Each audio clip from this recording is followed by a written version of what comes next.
नमस्कार दोस्तों, मैं हूं किशन सेन और आप देखना शुरू कर चुके हैं हिंदुस्तान बेधड़क न्यूज। राजस्थान के अंदर में रोज एक नया मुद्दा आता है, लेकिन अब सुप्रीम कोर्ट के अंदर में जिस प्रकार से दिए हुए फैसले कोटे में कोटा लागू करने का जो मामला है वो हरियाणा में लागू हो गया है, कर्नाटक में लागू हो गया है, यूपी के अंदर में तैयारियां चल रही है और अब इसकी सियासत राजस्थान के अंदर में भी गरमाने लगी है। तो आरक्षण के मुद्दे पर लगातार भारत आदिवासी पार्टी को घेरने का काम अब तमाम दल के लोगों ने शुरू कर दिया है। क्यों कर दिया है? क्योंकि आरक्षण को लेकर सत्ता के अंदर में प्रवेश करने वाली भारत आदिवासी पार्टी के जो पदाधिकारी है, यानी वर्तमान के जो सांसद है राजकुमार रोत, वो आरक्षण को लेकर पहले बहुत सारी बातें कहते थे कि हम आरक्षण के लिए लड़ रहे हैं, समाज के लिए लड़ रहे हैं। लेकिन ये सवाल मेरा नहीं है, ये सवाल भारतीय जनता पार्टी के, कांग्रेस के जो आरक्षण मंच के जो मंच के ऊपर में बैठे हुए थे उन लोगों का है कि जो कल तक समाज की बात करते थे, आरक्षण की बात करते थे, आज वह नेता आरक्षण मंच से गायब है। तो इसका कितना आगे पंचायती राज में प्रभाव पड़ेगा? मेरे साथ में मेरे वरिष्ठ सहयोगी लहरे माई के नंदू भाई है। नंदू भाई साहब, कितना प्रभाव पड़ेगा इसका? ये तो आने वाले चुनाव में पता चलेगा, पर उसके पहले ही ये मुद्दा बहुत गर्म था। तो ऐसे समय पे जब आरक्षण की रैली और जो बड़ी तैयारी के साथ इनके किया था, तो चाहे वो किसी भी पार्टी का हो, उसको मंच पर आकर साझा करना चाहिए था और अपनी बात रखनी चाहिए। अगर ये इस तरह से अगर भारत विकास पार्टी के अगर राजकुमार सांसद रोत की बात की जाए या उनके प्रतिनिधि की बात की जाए, तो अगर एक भी नहीं आया तो ये उनकी तरह से एक निष्क्रिय माना जाएगा और समाज में एक उल्टा संदेश जाएगा। क्या माना जाए? वो कल तक जो लोग कह रहे थे हम तो समाज के लिए लड़ रहे हैं चुनाव, हमें कोई पार्टी पॉलिटिक्स से कोई लेना देना नहीं, अब क्या संदेश माना जाए इससे? तो उसके लिए ये कि जब उनके समाज के लिए की बातचीत हो रही थी और उसी मंच पर अगर नहीं आते हैं तो आने वाले पंचायत चुनाव में उनको नुकसान उठाना पड़ेगा। कुछ और भी कुछ पदाधिकारी है वो भी नहीं आए। पहले आरक्षण की मीटिंग की अगर तस्वीरों की अब देख के बात करते हैं तो वहाँ पर पूर्व मंत्री अर्जुन सिंह बामणिया, उनके सुपुत्र वहाँ पर आए थे। मंच पर एक वीडियो हमारे पास के अंदर में, लेकिन अब इस बार में रमीला खड़िया के सुपुत्र आए, लेकिन वो नहीं आए।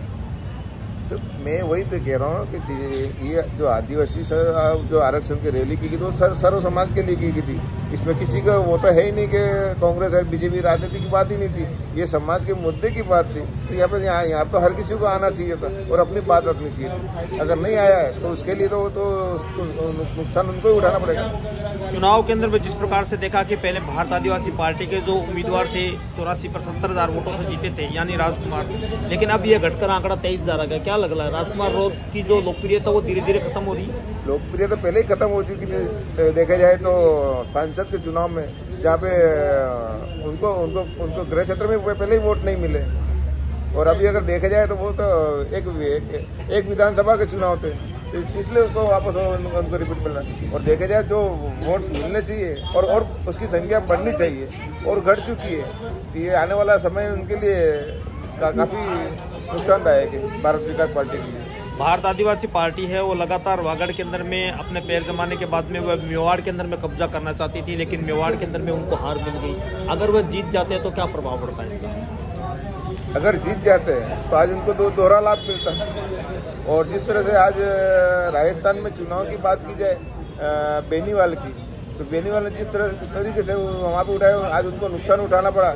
उसी तरह का एक पूर्व मंत्री का राजस्थान सरकार के मंत्री और एक दबंग नेता डॉक्टर किरण मल को जाना जाता है, और उनको भी सीट से हारने का सामना करना पड़ा। आज उन्हीं को उन दोनों समाजों से काफ़ी प्रभाव पड़ा और उनको नुकसान उठाया जाएगा। उसी तरह से भारत विकास पार्टी को भी अपना नुकसान उठाना पड़ेगा। बिल्कुल आपने सही कहा। जिस प्रकार से टोंक सचिन पायलट का गढ़ माना जाता है, तो टोंक के अंदर में कांग्रेस प्रदर्शन अच्छा नहीं कर पाई। जहां किरोड़ी मीणा दौसा, जहां भारतीय जनता पार्टी के जो फिलहाल कहें तो मंत्री भी कहे जा सकता है, हालांकि उन्होंने ये कहा दिया कि मैं इस्तीफा दे चुका हूं मंत्री पद से, लेकिन वहां कांग्रेस अच्छा प्रदर्शन करती है। उधर आरएलपी के अंदर में अगर बात करते हैं तो हनुमान बेनीवाल परिवारवाद चलाना चाहते थे, तो उनकी पत्नी को खड़ा किया था, वहाँ हार गए। तो कहीं ना कहीं जनता समझ रही है नंद भाई। तो वही बात आ रही है, आप अपना वापस आ जाते हैं आरक्षण रैली और मंच पर। तो आरक्षण मंच रैली तो एक समाज के प्रतिनिधि था, तो इसमें तो आना चाहिए था, क्यों नहीं आया? इसका जवाब तो उनको देना पड़ेगा। तो बिल्कुल एक और नए विश्लेषण के साथ हम फिर हाजिर होंगे। तब तक के लिए गुड बाय न्यूज़। अगर आप हमारा चैनल सब्सक्राइब नहीं कर पाए हैं तो आप तत्काल प्रभाव से करें। हमें आपको निष्पक्ष खबरें इसी प्रकार से दिन के अंदर में 1 से 2 विश्लेषण आपको दिखाएंगे। इसके साथ साथ जो रूटीन खबरें होती है उनको सबसे पहले दिखाने की पूरा प्रयास यहाँ पर किया जाएगा।